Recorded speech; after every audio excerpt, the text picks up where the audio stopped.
So, Ricki, if you want to kind of introduce yourself a little bit. Um, So my name is Ricki Koinig. I'm CIO. I've got over 20 years of executive IT experience. I've been in public sector, private sector, local, global headquarters. I've worked directly in the United States, in the EU, in CEE countries, which are Central European, and India and Scandinavia as well. So I've been all over the place. Usually, when companies hire me, I'm brought in to work on right sizing IT organizations or maybe innovation readiness, which I think we're going to talk a lot about today, including modernizations and technical debt and things like AI. Or else they're looking for, how can we embed realistic cybersecurity and instead of spending like $6 million on a full-blown cybersecurity organization. And just overall IT ecosystem kind of productivity. So I have an advanced degree in HCI, which is human-computer interaction, which I'd like to touch on a little bit yeah, today as well. Yeah, And that'd be great. human-computer interaction, that includes UX, UI, and AI. I think we need to bring it back to the human as a part of your projects, as opposed to a machine doing the work on the projects and a human just evaluating what the output is. What I can talk about Yeah, is human-computer interaction, right, AI, and human in the loop, which I think are really, really important to talk about together. Not just right. because I have a background in it, but I think they're really complementary. They're both needed for AI, HCI, and HIDL, HITL. And really, when you think about both of them, humans are at the center of technical safety and security and innovation and efficacy with both of those approaches. So, Gotcha. like Yeah, I mentioned before, dive right yep, in go because ahead. one of the things I think is really important is that we've seen a lot of mid-market CIOs and mid-market CEOs in particular really focus in on this tech is going to decrease this by 40% or increase this by 30% or decrease this by 60%, when that's really it's kind of a false narrative, because you're limited. The more important thing is to involve that human. So if you could help us understand that, that'd be great. Yeah, yeah. So, to elaborate, my advanced degree I got in the early 2000s when AI was just, really touching on moving away from the general robotics and hitting on like real computer human modern technical interactions. And the HCI role really exploded exponentially in the early 2000s. And since then, for the last 26 years or so, 25 years or so, I mean, HCI roles on the market and at the universities plummeted. They're like 70% less than they were before, which is for me fascinating because it's like everybody forgot that AI isn't brand new. It's Yeah. just brand new in your back pocket, right? So Mm. AI's been around a lot longer than since I got my doctorate degree in it. But you can't forget them because they both are not the same thing and they're complementary. So when you're talking about human computer interaction in AI, you're really concentrating on things like design and evaluation and delivering interactive systems, but they need to be engaging, they need to be trusted, they need to be utilized, but they also need to be adopted, right? So that's the center of HCI. So you can see how important that becomes for AI, right? And then human in the loop, is really driving human judgment of how we're training these systems, tuning them, testing them, checking them for bias and compliance. And the funny thing is now, every day we get more acronyms, right? So there's like human on the loop. There's human in the loop, which we're talking about today. There's also human on the loop. There's human behind the loop, and I'm sure we can come up with a few more. So there's a lot going on, but I do think that there's an important benefit to both HCI and HIDL with human in the loop. So the benefits are logical from both of those sides, but I also feel like, and I really want to talk about roles as we move forward too Yeah. today, I also feel like they can be misunderstood because folks just think, okay, that's just increasing costs to talk about HCI and HIDL. It's slowing down timelines. We don't really need that many humans in the loop on any of this stuff. And, there's human error. So does it really matter, or should we depend more on the AI?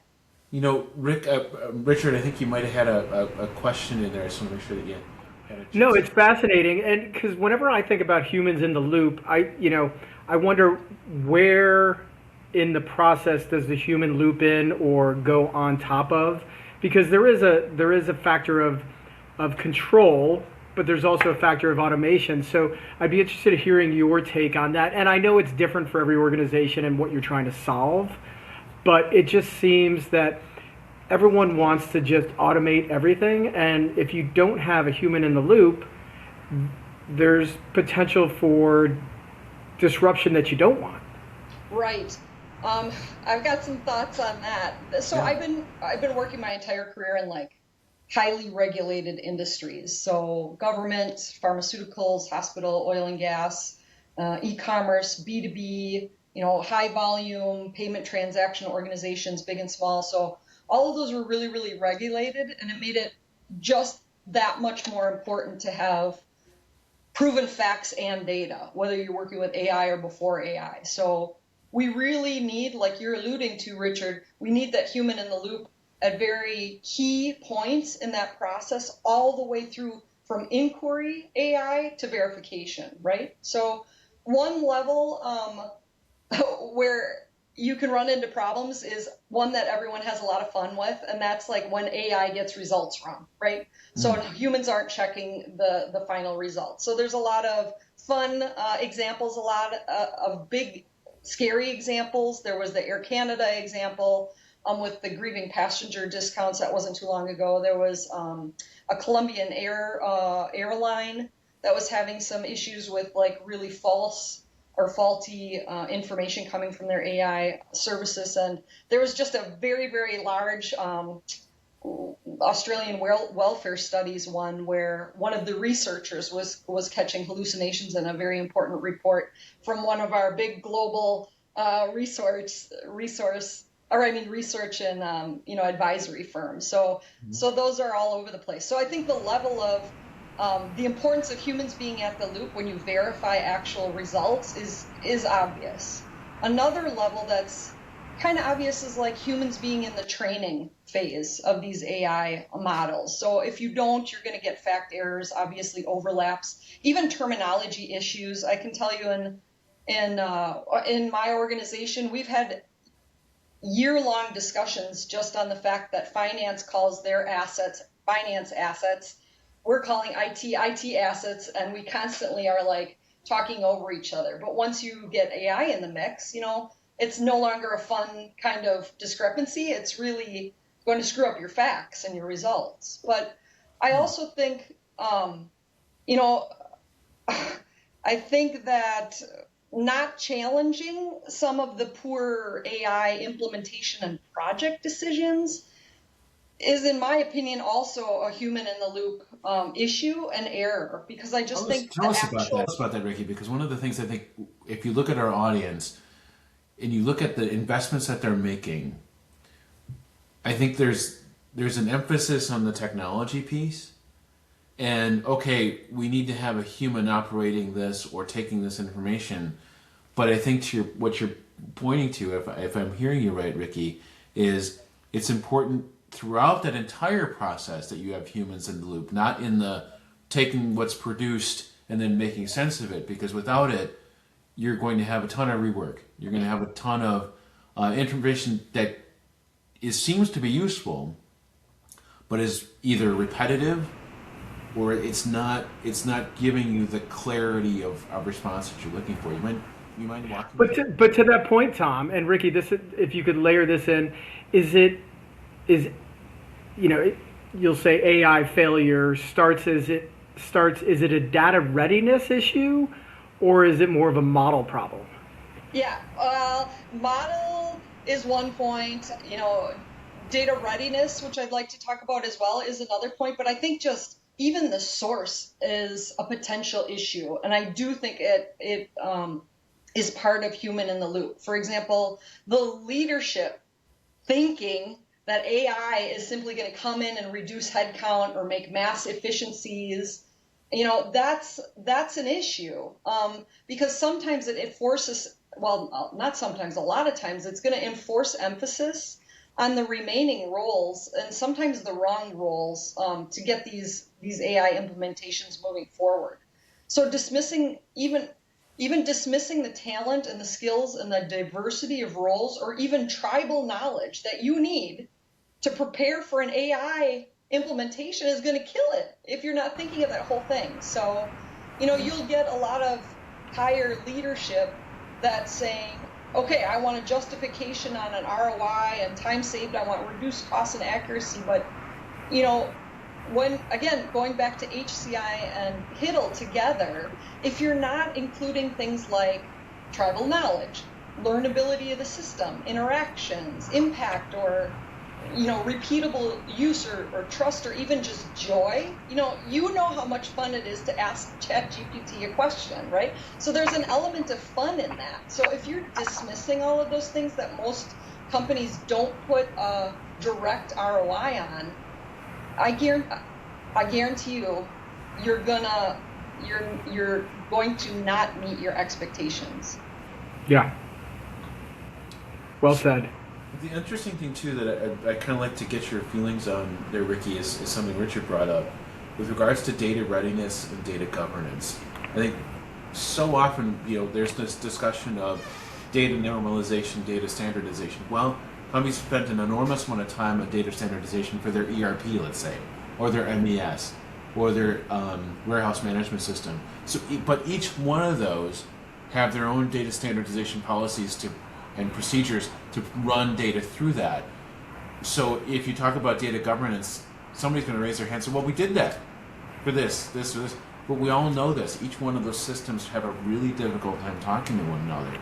So my question to you, Ricki, is really when we talk about the real power of taking AI to another level, it's almost like there's an assumption that each one of those systems are talking to one another with similar data, but they're not. So I'm kind of curious from your standpoint in terms of the importance of data governance and data readiness in an environment where there's different standards across the multiplexity of systems that any enterprise has.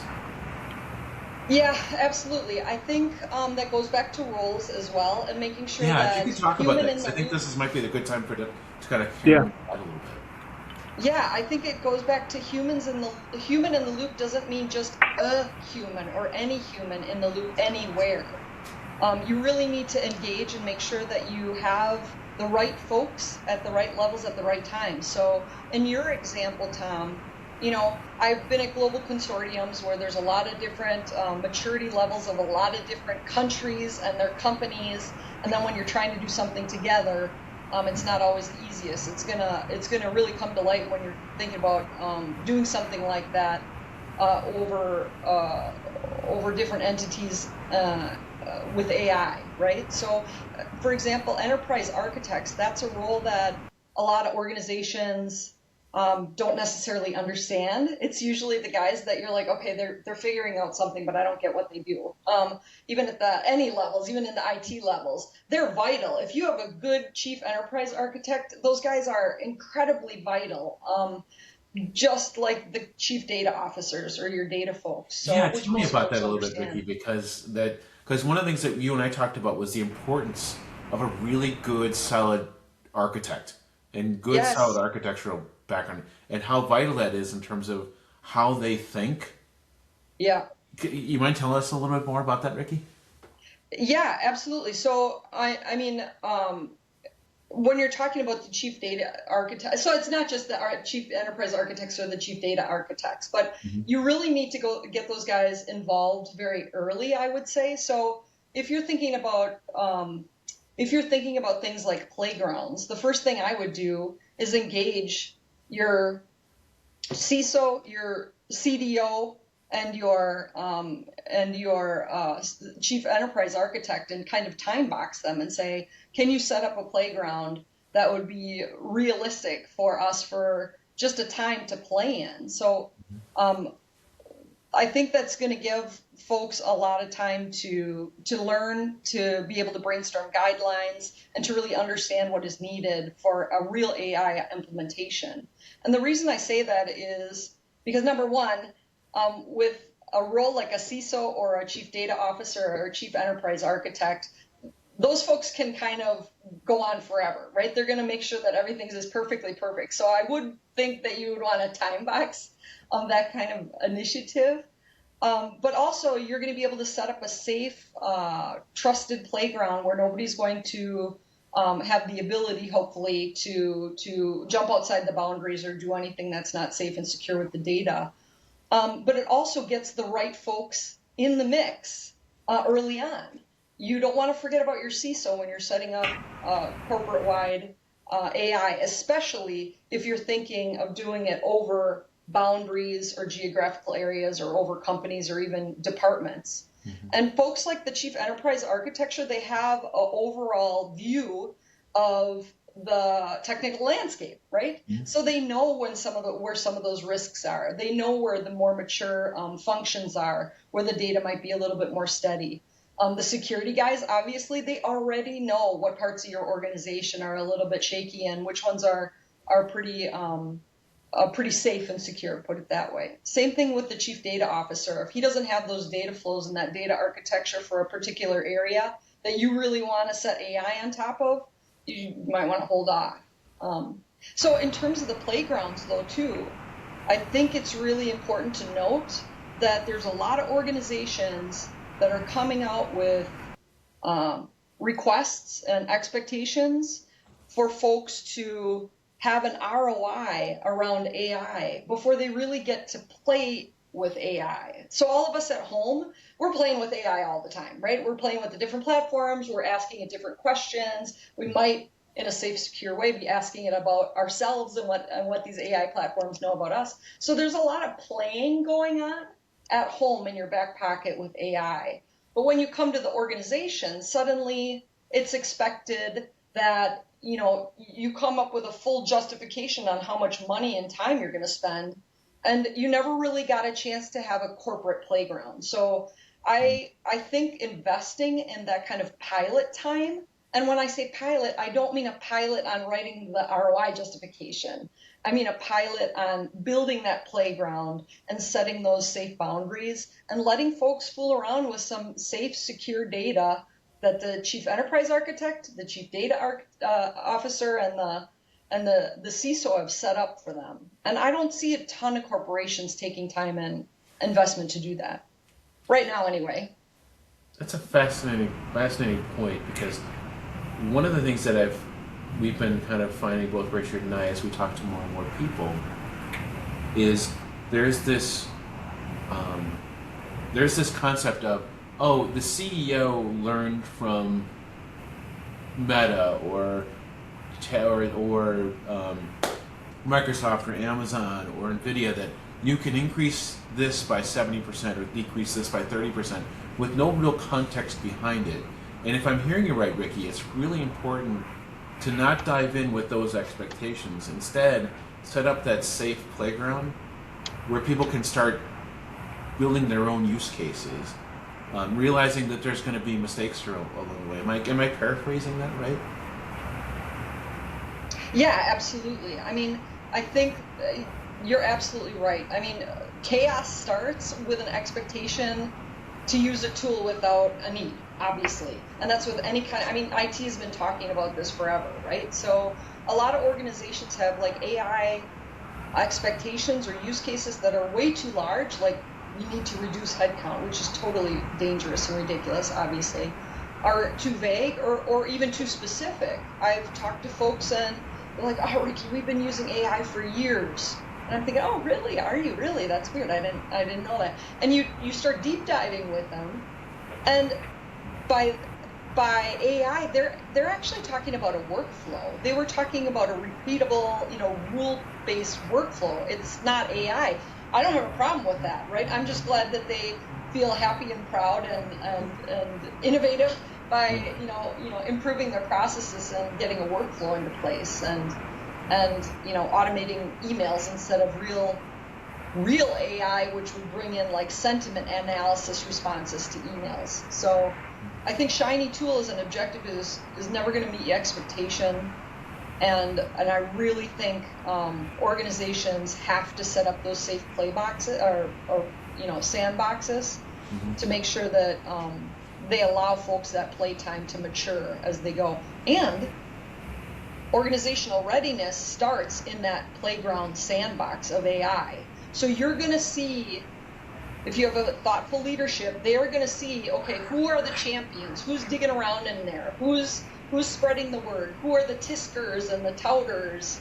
And those are the folks that you're going to need to bring in a lot of that joy and trust and movement, because it's not just about the tool, it's about completely shifting the organizational mindset in your corporation. So you're going to need that. So the playground is worth it, put it that way.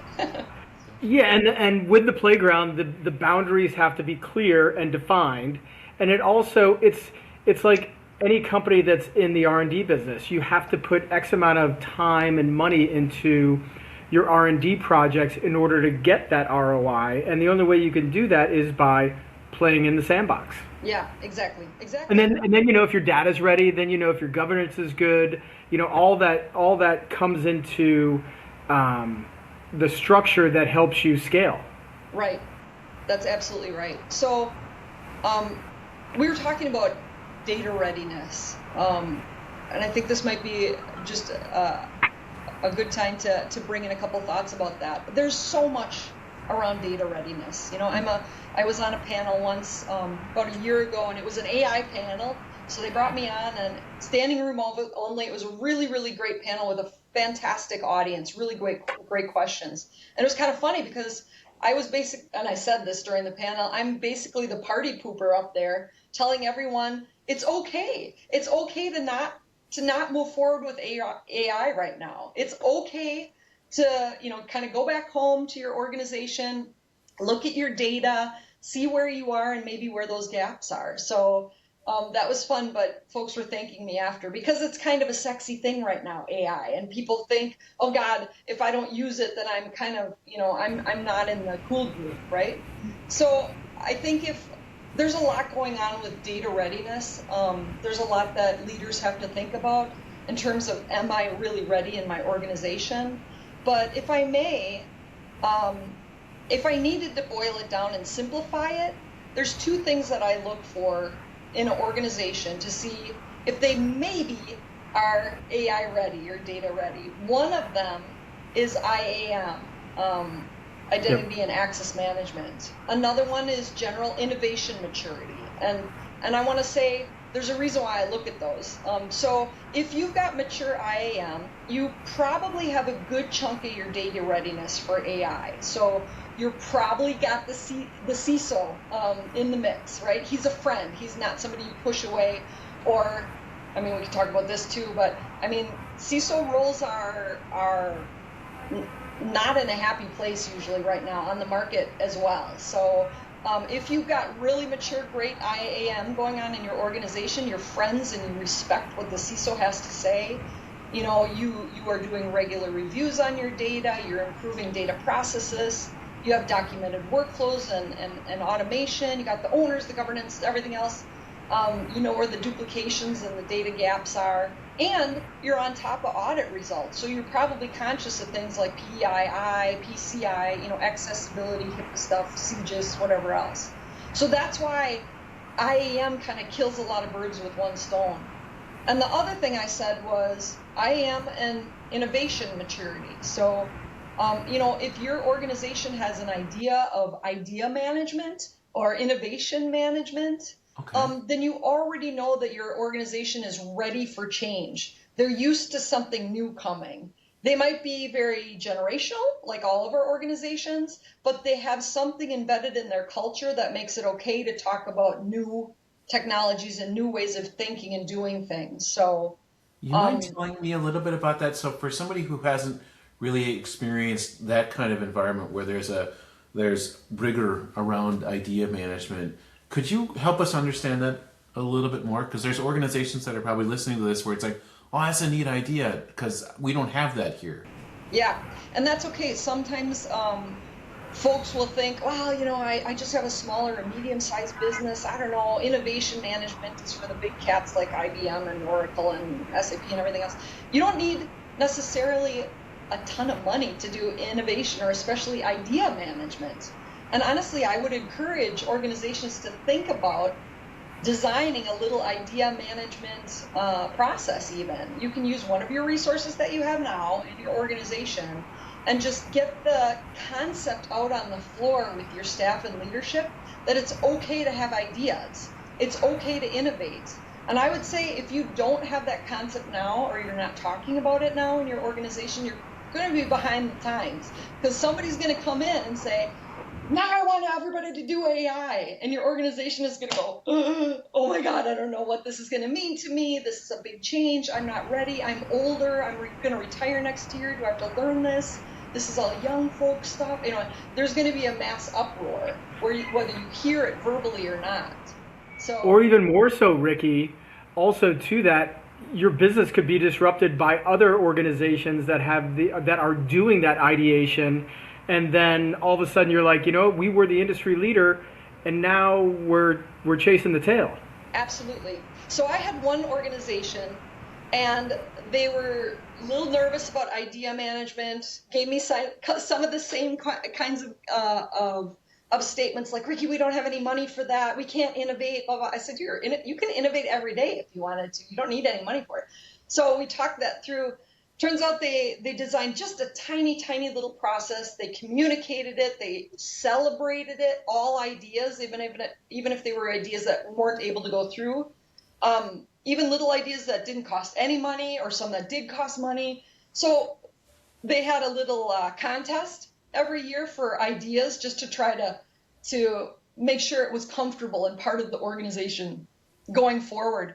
And one guy won because he won one year because his idea had nothing to do with technology, didn't even have to do necessarily with the organization. But he's like, I think if we have a zebra crosswalk from the train across the street to our organization, it might be a better safety measure than for folks to just walk across in the crosswalk, because from the train station, like, everybody was coming over the street. This is in Europe, obviously. So everyone was coming over the street, and no one got hurt before that, but it was a great idea. And it was funny because it had nothing to do with AI, had nothing to do with technical innovation or a new tool, had nothing to do with money, because the county then did it, or the province then put it in. But it was a really good idea, and folks got used to the fact that, we can just think out of the box, which is what innovation and ideas are all about, and we can do something for our staff, for the cultural mindset, or for our technology landscape, or the ROI of the company, right? Fascinating. Because you're bringing up a really interesting point, Ricki, that goes back to your human in the loop. And that I think so often you have leaders that have a goal. They think, okay, 60% of this, 20% of that, 30% of that. And they are myopic on that. But like with what you were saying, that innovation piece, the human really needs to be a part of that, as opposed to focusing in on, we have this tech solution or this technology tool that's going to do this. Well, okay, did you ask anybody if they really wanted that? Did you ask anybody how they're going to use it? I'd be fascinated to hear your view in terms of that, carrying off of that human in the loop comment. And then Richard, you had a comment. And Tom, no, because I love that question. And then again, I'm gonna loop onto it. Why, Ricki? You had said human in the loop, or human what is it, HCI? Yeah, HCI is down 70% in the last 20 years. Why is that? Yeah, I think that I don't think it's anybody's fault. I think it's just that it couldn't be readily utilized at the time that it started. So when I got my doctorate degree in HCI and UX, UI, and AI, we were just moving from robotics into what we can consider modern technology interaction. So think things like the first Roomba, or do you guys remember that Kismet toy, that really creepy looking toy that would blink? It was a kid's toy, a furry one, stuff like that. So we were moving through that quite well, I would say. It was huge innovations and huge jumps forward in AI, but nobody really remembers that. And they certainly don't associate a Roomba necessarily with AI, not the AI that we have today, right? So we were moving from robotics a little bit into the new world. And I think that the folks that understood, respected, and supported and really saw the future of HCI were all about it. That's why it exploded in the early 2000s. But then the AI that would generate ROI for corporations and really make money, aside from a kid's toy, it really wasn't there yet, right? It's not like the ideas that one could come up with for AI in a corporation today. It's multi-bajillion dollars, right?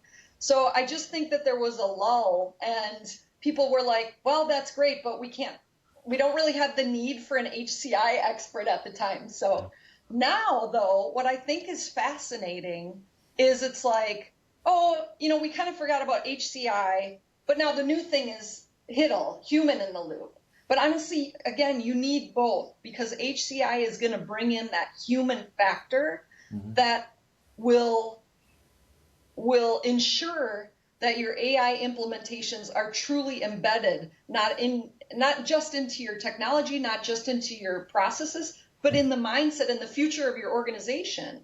And I think folks are going to start realizing that as we see some of these unfortunate speed bumps, failures, some of these hard expectations that are a little bit unrealistic. They're going to go, why didn't these things work? Why didn't our AI implementations work? And they might not think of the acronym HCI, but they will come to the conclusion that a lot of the challenges that we're having are literally very, very HCI based. And it's my job to get the word out there that you should think about your HCI best practices before you start the pilots, not years after, right? And is that because they're either not including human judgment in their processes or removing it too early? Or again, is it dependent upon what they're trying to achieve? I think it depends on what they're trying to achieve. I think that there's just such a fascination with how quickly you can get results when you're playing with AI that you tend to presume that you can get to results in the corporate world just as quickly. And that's not necessarily the case. It's actually quite dangerous because obviously. Yeah, go into that a little bit deeper, Ricki, because one of the things I was fascinated about when we were talking in the past was this almost this, and I'm going to pair him off of this because you had a very interesting endeavor working with Watson almost 15 years ago. And I've been thinking this for a while, that more things change, the more they stay the same. And I'd be fascinated to hear your point on this because there have been inevitably people listening to this podcast that have tried an AI initiative, right? And it faltered. And as you're talking about it, I'm thinking to myself, they're probably thinking, I should have asked more questions. I should have done more challenging of assumptions and asking those why questions. Because if you could help me understand the importance now of if you're a CIO or a mid-market director of IT, the real importance of challenging assumptions and asking those why questions of the humans. Because one of the things you'll probably find out is that that initial solution that they're asking for isn't what's going to really solve the problem. You mind talking about that just a little bit? Yeah, we can talk about Watson a little bit first. That was kind of fun, right? Yeah. So I was working over the seas at the time in Central Europe. I was at a global headquarters. We had a $30 billion revenue. There was a huge wave of AI coming from over the pond from the States over to Europe. And so we were seeing some of these pretty significant failures in the US, as that was going forward. So let's see, Watson came out in like the early 2000s. If you remember Jeopardy, that was the Watson Jeopardy one. There's some fun little YouTube videos on that. That came out in like 2010 or 11. The Jeopardy questions were stuff like, who was the character in Beowulf, or who wrote Dracula, or some Harry Potter stuff, and early language questions and medical kind of sleep disorder questions and things like that. It actually missed one of the questions that was also interesting. It was an airport, Chicago-Toronto airport question, but it was trained on like 3,000 processors analyzing like over 1 million documents and materials. So atlases, encyclopedias, dictionaries, novels, everything you can think of. It had a really interesting architecture behind it that was called Deep Q, or is called Deep Q. It really tried to take all those materials and kind of set up parallel experts that would search the materials, try to figure out a static data set, make a hypothesis, score it, rank it, and then assess it on probability and confidence. So, I mean, in general, it was set up to do kind of a cool thing with the architecture and what it was supposed to do, right? So the first push around Watson in the States was a lot about medicine and the medical sector, right? So they were working with like Sloan Kettering and MD Anderson, spent like 62 million on theirs on cancer research and using AI for that. And you know, they were seeing a lot of the same problems. They were seeing training issues, you know, so it doesn't matter how much money you stuff into AI, even Watson, right? They were seeing training issues. The training sets were too small, even in the medical field.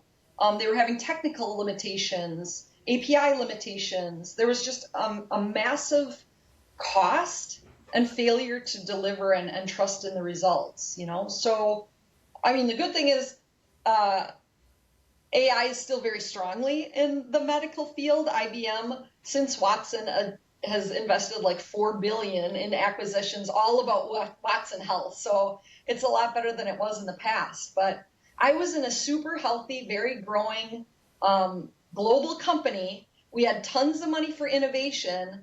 And it was interesting because we were watching these things happen in the States and we thought, we got a lot of money. We've got our stuff together. We've been around for a while. We can do it better than that. We understand the issues that the medical sector is having with AI and Watson. So, you know, I think one of the early issues was the medical field had so many high hopes on Watson, and they were betting the farm on some really, really complex, obviously, medical issues. Nobody wants to be in a situation where there's a question about the integrity of results when you're talking about your health, obviously. So they didn't always have the data ready, and they didn't always know how to train Watson. So when IBM and Watson came overseas to where I was in Central Europe, there was a huge push on the abilities. They were really like painting a picture that obviously Watson can do anything. They really had glitter all around the Jeopardy thing. There was the Bob Dylan and the Serena Williams commercials, and we were taken in by that. They really, really had a good PR around IBM Watson, but we decided a smart thing. We decided to go home, just like me standing up at that panel and being a party pooper. We started to stand up and say, okay, thank you for the promo. We're going to go home and do all our due diligence. So we really just did a thorough, AI aside, just a thorough current state analysis. Do we know where our data is? Do we know what our tech landscape looks like? And what it came out to was, you know, we didn't really have the data 100% because we were thinking globally. So like you were mentioning before, Tom, we would have to work with other entities and other data sets, and we weren't aligned. We didn't understand quite how to do the training process. Our in-house skills were a big question, if we had the right skills in place at the right times. As a global organization, we were going through tons of mergers, acquisitions, and divests, which would create another kind of interesting factor in there. And quite frankly, the whole Watson IBM analysis was based out of our innovation team. It wasn't based out of the business. Business wasn't dying for us to go out and use Watson, right? So we caught ourselves trying to find a reason to use something really, really cool. So, and, you know, the hype around the US and other countries spending 6 million plus on failures didn't escape us, right? But I'll tell you something culturally, and then I'll stop on this one. I believe that because I was in Central Europe, watching AI and watching IBM Watson, it helped save us from spending a lot of money before we were ready. So I was in Austria at the time, and Austrian culture is quite different than German culture, despite contrary belief. I lived there for 17 years, so I'm very, very aware of the culture there, corporate culture there as well. And where the United States has a tendency to jump on a bandwagon, realize they make a mistake, they jump back, they make another decision left. They're not quite sure. They shift a little bit right, and then they keep going. So they might make, in the States, you might make a bunch of different decisions before you get to a really successful conclusion. In Central Europe, they have a general tendency, which I think is very noteworthy, to watch, sit back, contemplate, think if that's really a good idea. And it takes them a longer time, but honestly, the Central European way of coming to a corporate decision and the US way of coming to a corporate decision kind of lands on the same timeline. It's just a different approach on how to get there. So when you're talking about AI, actually taking the Austrian way might save you a couple Might million help, right? bucks going forward. So, and going through that exercise, Ricki, of not choosing to move forward with Watson, did that help the organization with the data readiness, data governance? Absolutely. Absolutely. Yeah. And it was funny because we had an innovation team. We had a lot of really, really high mature functions that would naturally support data maturity, but there wasn't a corporate headquarters data governance or data management team or department or anything like that. I do know now that that organization and, of course, many, many others at that level across Europe are using AI extensively and having really, really smart, good, positive, successful results with it. So, But building on that, then, so because you've done so much over your career, how would you coach a fellow CIO to help them understand if their data readiness was there, their data governance is set, so that they have the ability, once their leadership says, let's go, we want to evolve our AI practices. What are maybe 3 top things that you would recommend to a CIO? Yep. So I mentioned this before, and I'll use it as a segue.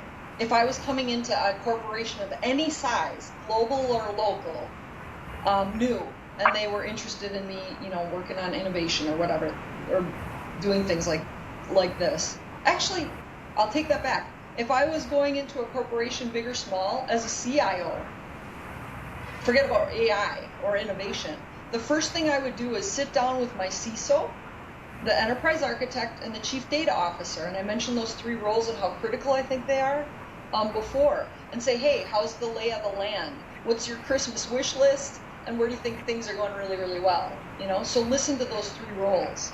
So you asked for a couple points. One thing I would do is make sure that there is a path to grow internal talent and knowledge as your company is evolving with these innovations. So here's a couple roles, and I mentioned Tom, you mentioned project managers before, so here's my plug for project managers as well.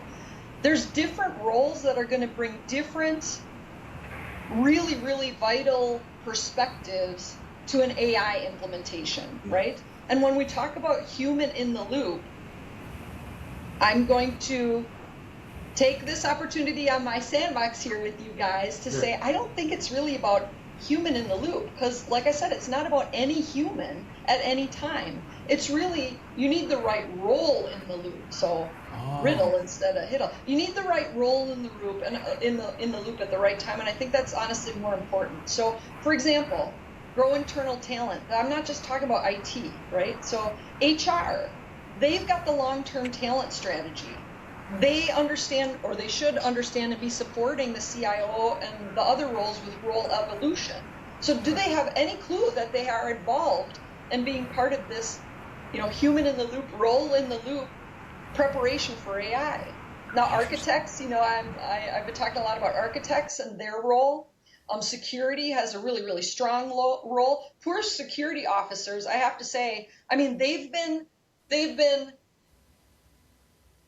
hoping for secure by design since what, 72, right? And now it's becoming more popular because everybody wants AI. Yeah. The legal folks are the first ones to point out weaknesses and hinder unethical data.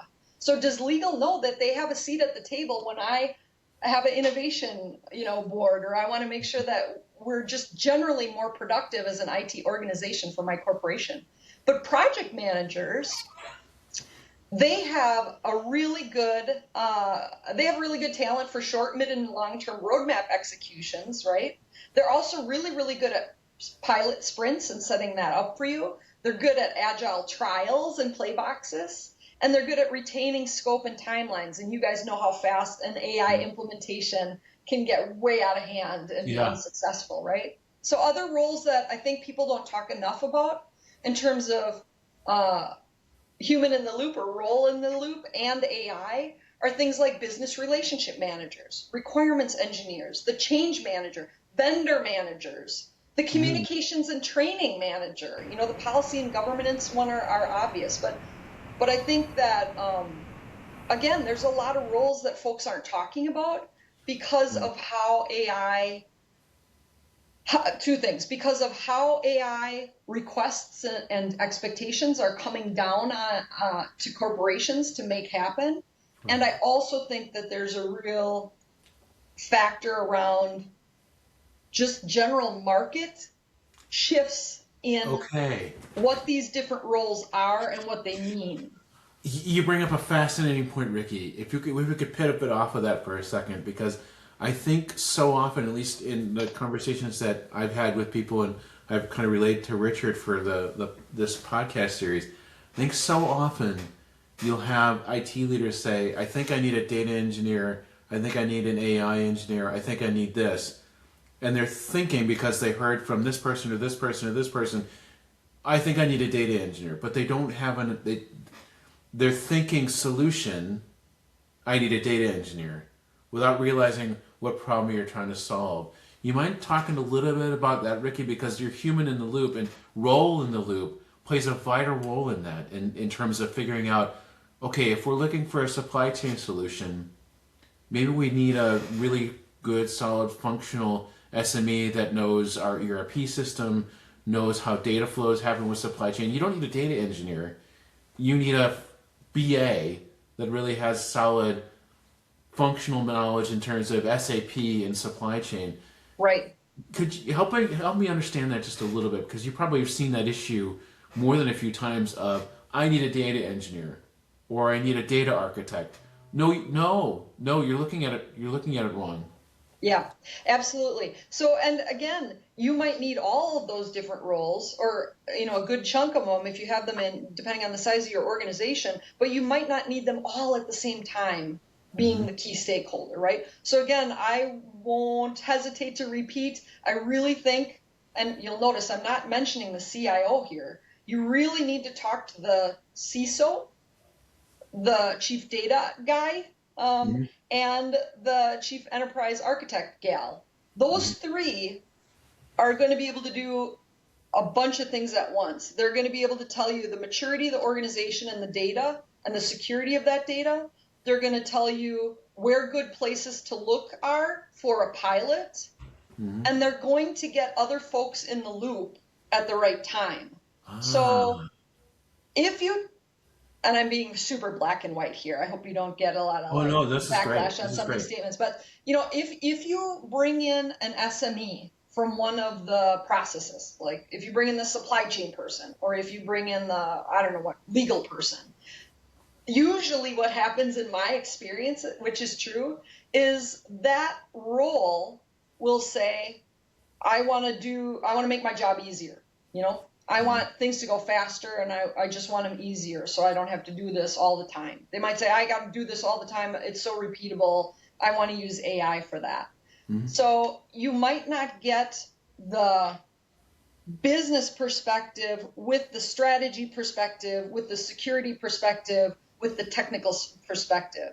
And I'm not saying that the enterprise architect and the CISO and the data resource knows everything about your organization, but they have a very good idea of a high level what's going on in your organization if they're really doing their job.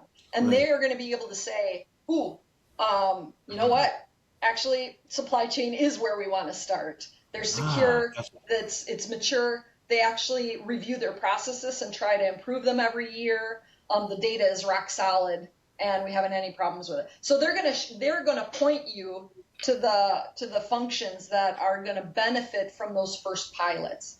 Now, I'm not saying that the supply chain folks are the ones that the leadership wanted to use AI on, but at least you'll get that front end pilots and you'll see what that organizational cultural change is going to look like on something that's pretty solid, and everyone will say, oh yeah, that's great, actually it does work. But let them do their brainstorming first, those three roles.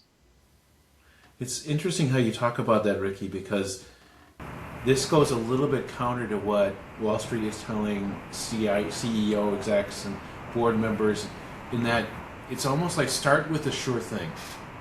Start with the stuff you know is going to work. Use that as your test bed and your proving bed to gain that credibility throughout the organization and grow that credibility. Am I hearing you right?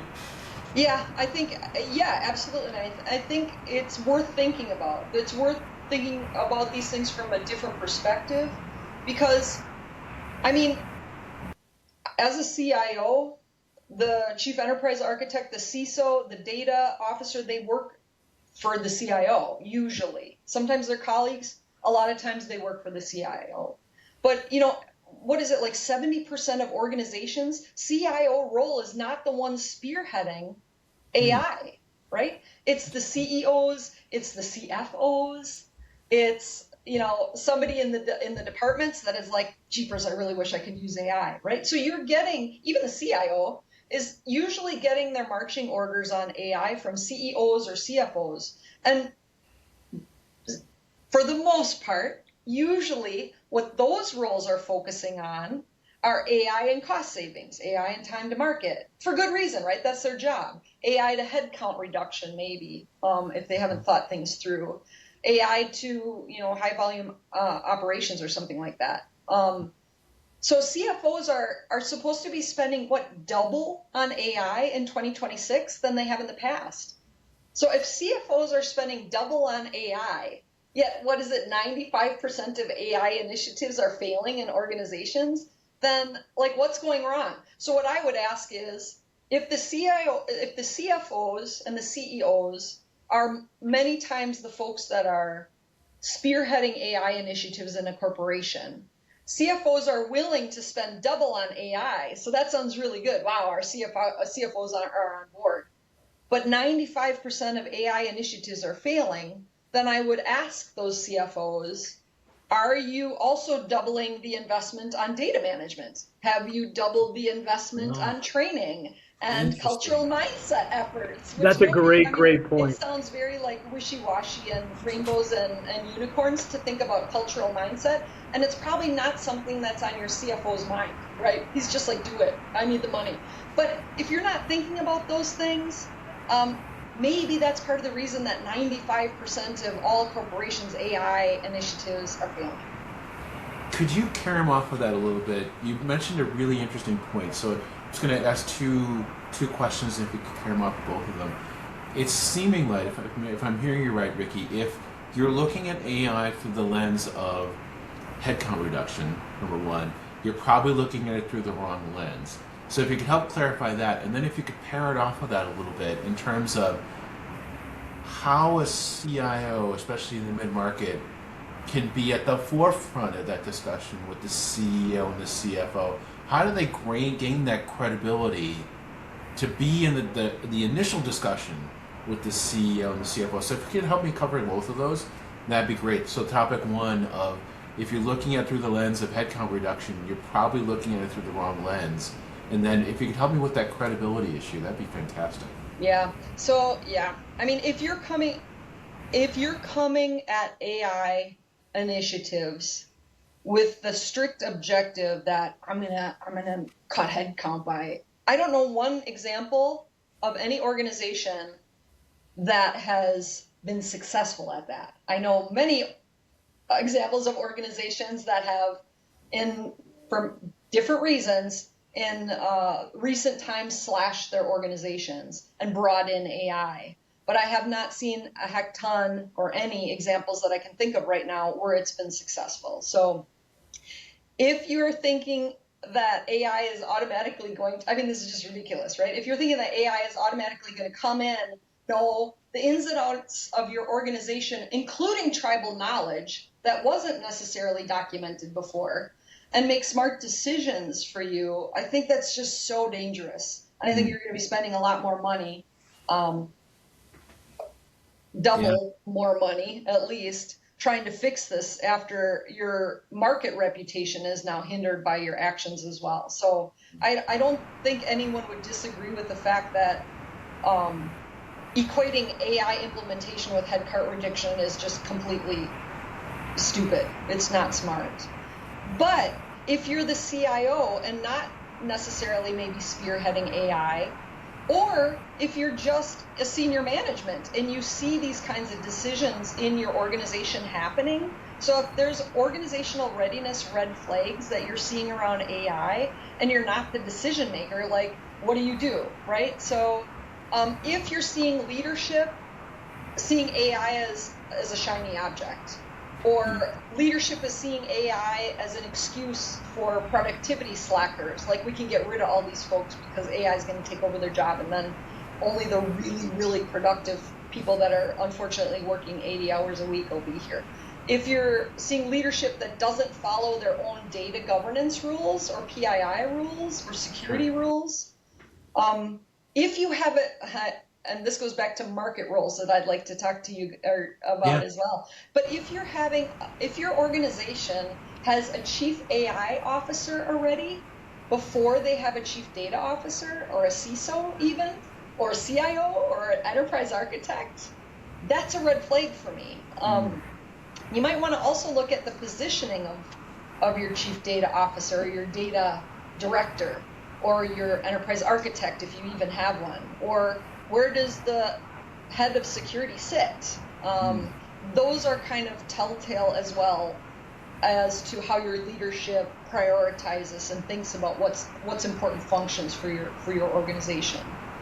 So I can tell you, I've worked in all sorts of organizations, as you know, but also hierarchical, flat organizations, dotted line, matrix, bottom up, bottom down, global and local. Red flags are red flags. So the question is, what do you do? Let's say you're a senior manager or a CIO.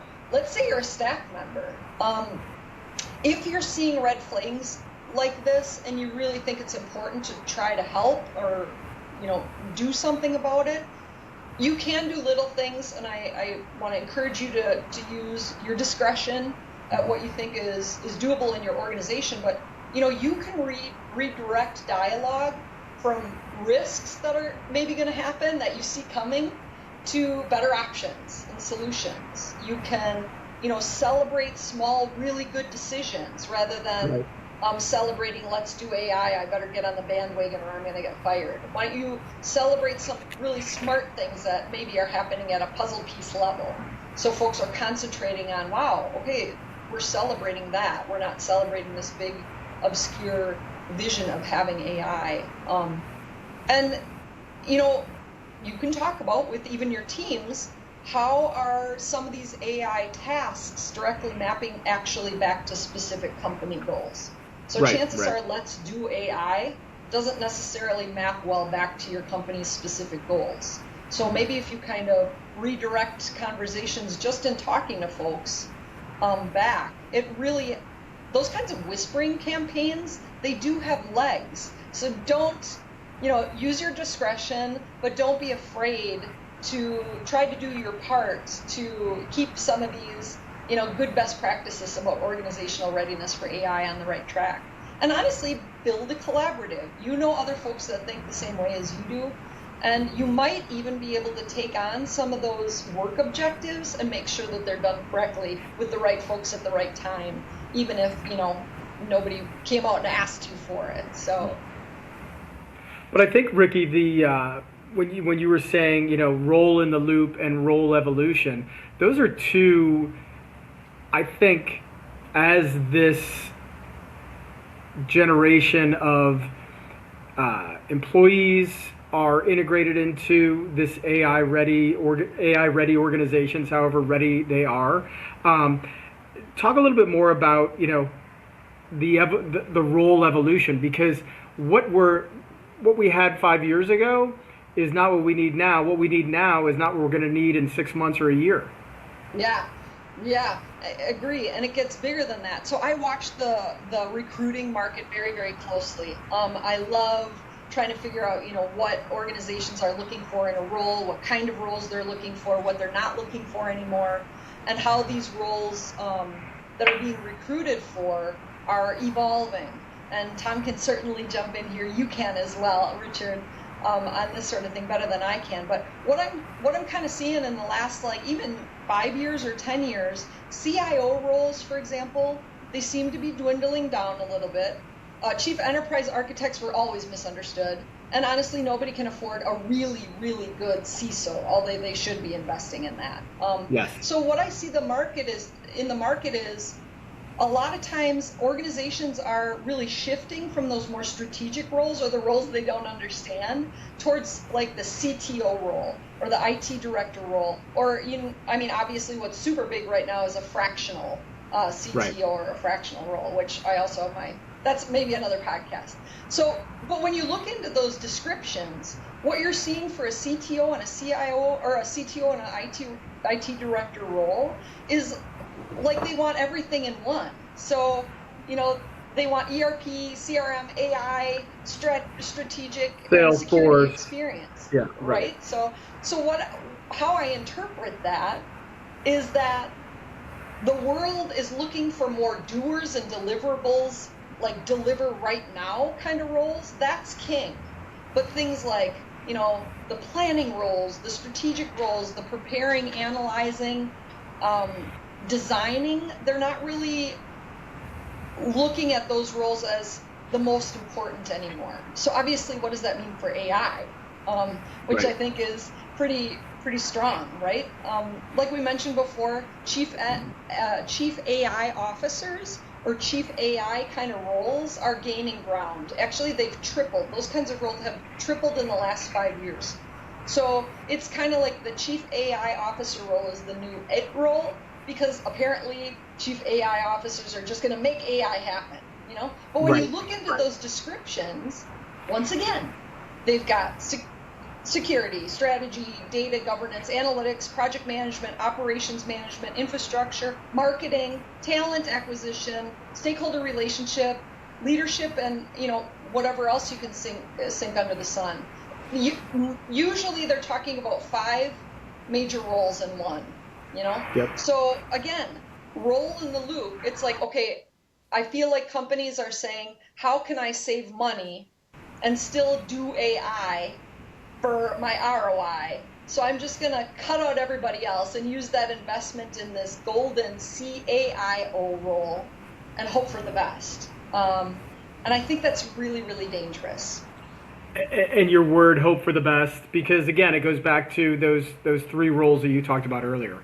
If those roles and those operational parts are in place, then you could do that chief AI officer. But until then, you're shooting in the dark.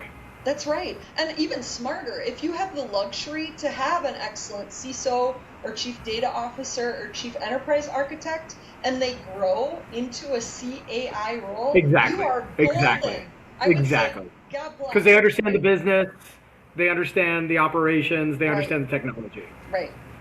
I'd like you to, if you don't mind, Ricki, one of the things that I think would be really interesting to hear your take on is it's almost as if organizations are shooting at the wrong bullseye. They're shooting at the wrong.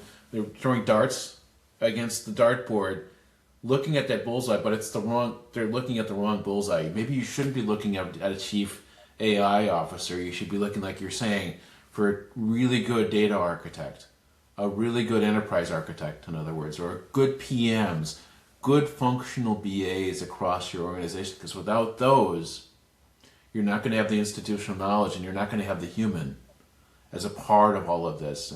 Am I summarizing that right?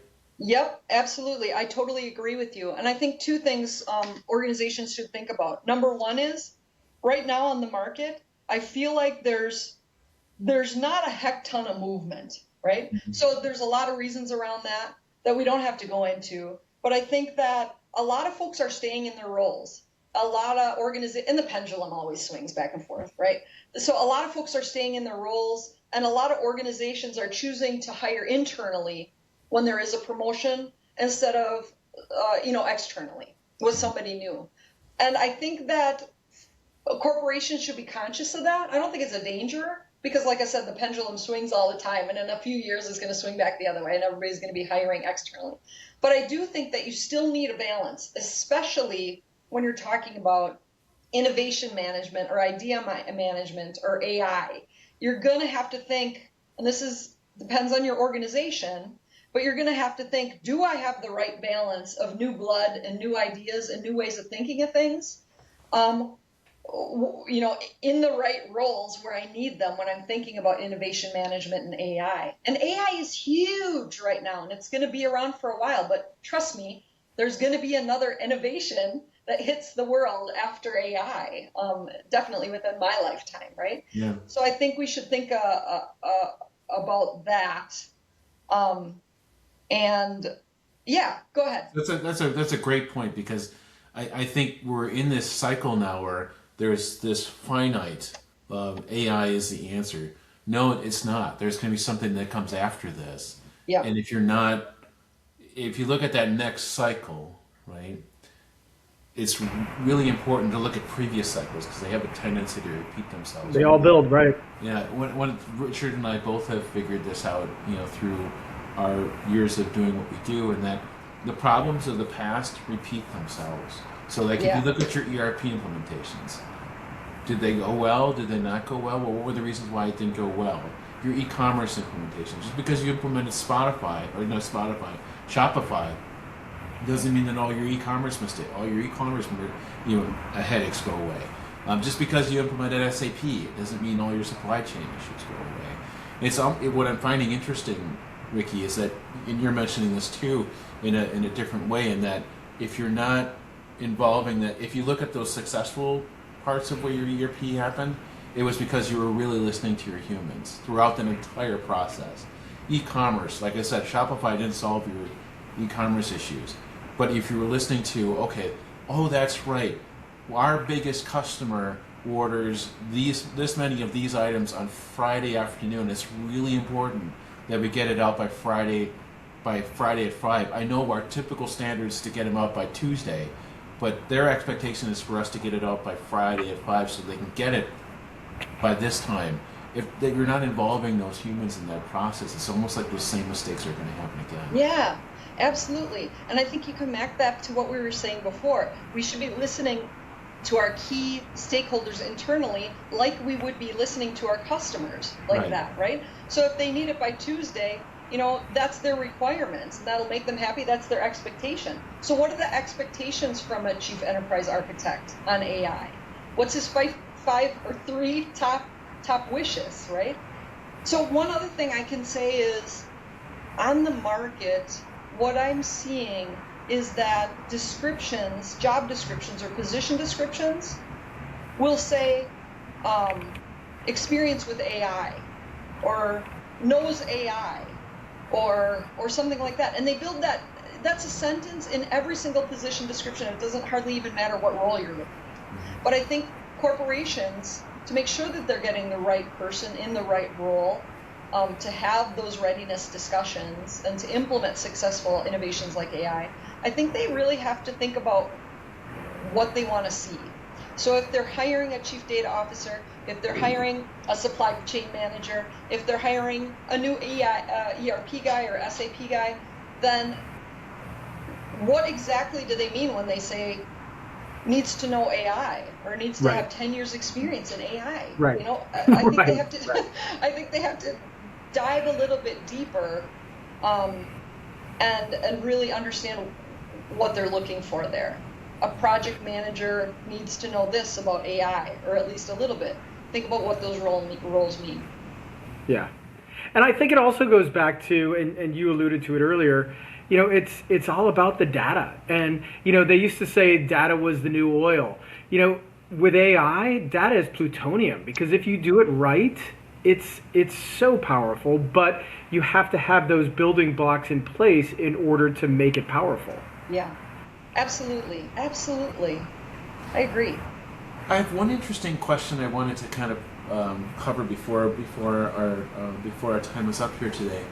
One of the things that I was really fascinated with, Ricki, in our conversations in the past, was the shiny object risk.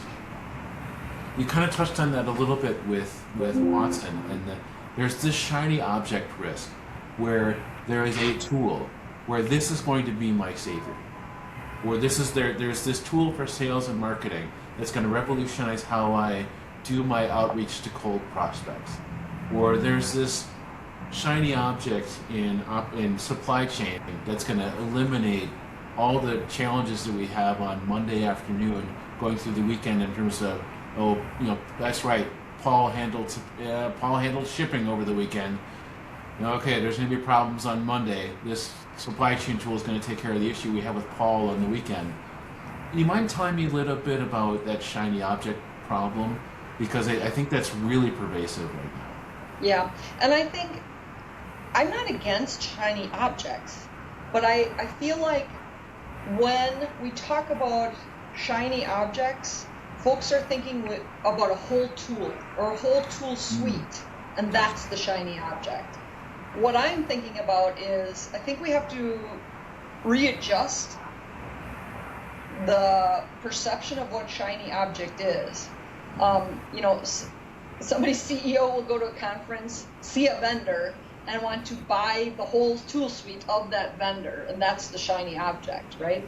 But when you have small puzzle piece sized improvements, that's more shiny than a big tool suite shiny object or a big innovation like AI. Okay. So I think I get it, but I think there's not enough celebration and real highlighting of those small puzzle piece wins, those building blocks to get you to a place where you're ready for a completely new tool. And again, honestly, these things start with leadership. If you have a leadership suite that's that kind of works off of statements like we got to do AI or we got to buy this vendor now, they're awesome, then that's an issue. That's where you need to start having at least conversations about what exactly that means, and would it be a success to break this down into pieces and see how we can build to that shiny utopia. Basically, It shouldn't be a shiny object now. It should be a shiny utopia in 2 years, and this is the puzzle pieces that we're going to celebrate being successful at to get there, right? Well, the other interesting thing is, as I talk to different people in organizations, now leadership is saying you have to use AI, and we're going to judge you, and we're going to measure what your usage is. And again, it's about adoption, but it's also, are you using it for the right use cases? And I'm not sure if that's just an exercise in futility or not for a lot of organizations. I'm not super keen on that. Even if their intentions were good, like, hey, we want to do an organizational readiness assessment. Let's see how much folks are using this playground AI, and see how comfortable they are with it.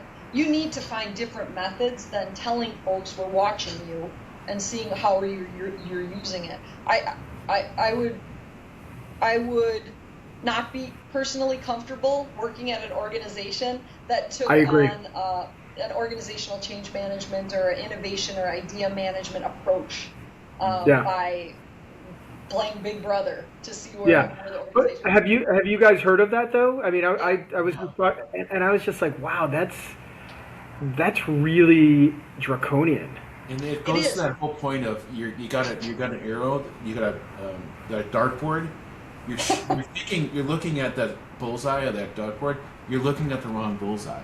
Yeah. Because I think Right, Tom. Ricki, if I'm hearing you right, throughout this whole discussion, the importance of the human in the loop throughout that entire process, not just the end and digesting the information, but the human and okay, I'm not really comfortable using AI to do this or this or this task. I'm much more comfortable using my own logic to figure out, okay, A, B, C, X, Y, Z. Just because you use ChatGPT or Anthropic or Gemini to do that task doesn't make you smart. And to one of the points, one of the gentlemen that we've talked to for this series said, it just exacerbates the Peter principle. And that just because you're using Anthropic or you use Gemini or whatever tool it was to get to a conclusion, you brought this up in the periphery there, Ricki. It's almost like you have the knowledge, but you don't have the discipline to attain it. Yeah, absolutely. And if you're in an that leads to organization really that isn't dangerous really things. celebrating the fact that you had a process and now you have a pretty darn good, repeatable, consistent workflow, has nothing to do with AI, then Celebrate. I question that too. Your organization should be really celebrating improvements and optimizations, not necessarily AI, right? So if it's a Yeah, workflow that got the challenge on, fantastic. Call it a workflow, right? Right, Well, and then exactly. it's investment in training, and then as you had said, Ricki, it's role evolution. And if you're going to retain top talent, you're going to have to, yes, you can provide them the tools. You also have to provide them the education as to how to use it more effectively, and then help create use cases and business cases on what we're trying to solve. Yeah, absolutely. Hmm. Ricki, this has been an absolute delight. Yeah. I really appreciate this. Before we wrap up our time together today, were there any other comments you wanted to add on kind of this topic that we talked about today? And Richard as well, if there are questions that weren't asked or questions that you wish we asked there, Ricki, go ahead and add to the conversation if there's something else you want to add.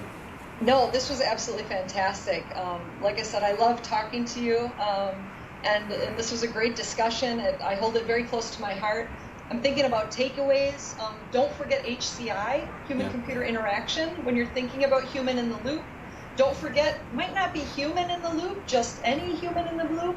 You might need to think about role in the loop and which role should be at the right points in your AI pilots and implementations. What else did we talk about today? If you're not sure where your readiness is in your organization, think about IAM and innovation or idea management, and if you have those things in place or not. It's not a tell-all, but it'll give you a good idea. And for sure, don't forget about organizational mindset culture and what that means to your innovations like AI. Do we have any other takeaways? I'm sure we had a bunch stuck in there all over the place, but those are the ones that I really liked how you talked about leadership from the top. In that, look at you kind of talked a little bit about this. Look at what you celebrate. Your team is going to do more of what you celebrate, good or bad. Absolutely. Yep. Absolutely. What you focus on is what you achieve. Right. Yeah. And if you focus on good stuff and you reward good stuff, then it's a self-fulfilling prophecy. But Ricki, I just wanted to say I learned a lot. So thank you for providing us your wisdom. And I found it to be very enlightening. This is outstanding. So thank you so much. I really enjoyed our conversation today. Thank you. Yeah, absolutely. Gentlemen, all right. you have a wonderful weekend. Thank you. You too. Take care. Bye, Tom. Bye-bye.